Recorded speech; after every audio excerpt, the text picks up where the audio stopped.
gradation. Remarquez ces deux phrases. Va, court, vole et nous venge. Va, court, vole. La deuxième phrase. Je me meurs, je suis mort, je suis enterré. Je me meurs, je suis mort, je suis enterré. Nous pouvons dire à partir de ces deux exemples que la gradation est une figure de style qui permet d'exprimer une idée ou de décrire un fait de façon graduée et progressive.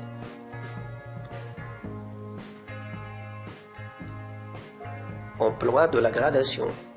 La gradation permet de donner plus d'exactitude, d'éclaircissement et de précision à une expression. Par exemple, la voile s'éloigne, elle blêmit, elle décroît. Elle permet aussi de rectifier et de préciser. Elle me donne du mal, beaucoup de mal.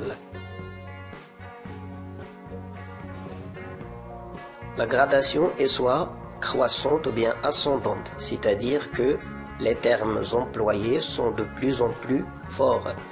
Par exemple, une horrible, une sanglante, une implacabilité. Le fleuve naît, gronde et s'écoule. Un jour, un mois, c'est pareil pour lui. Elle peut être aussi décroissante ou bien descendante, c'est-à-dire que les termes ou bien les expressions sont de moins en moins fortes. Par exemple, chaque jour, chaque heure, chaque minute. Il a glissé, il est tombé, c'est fini.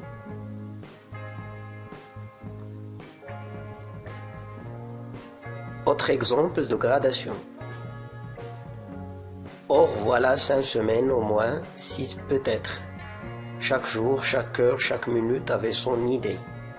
Je n'ai plus qu'une pensée, qu'une conviction, qu'une certitude. Nous montâmes un escalier, nous passâmes un corridor, puis un autre, puis un troisième, puis une porte basse s'ouvrit. Seul avec une idée de crime et de châtiment, de meurtre et de mort. N'y a-t-il pas au moins une tempête, une lutte, une tragédie?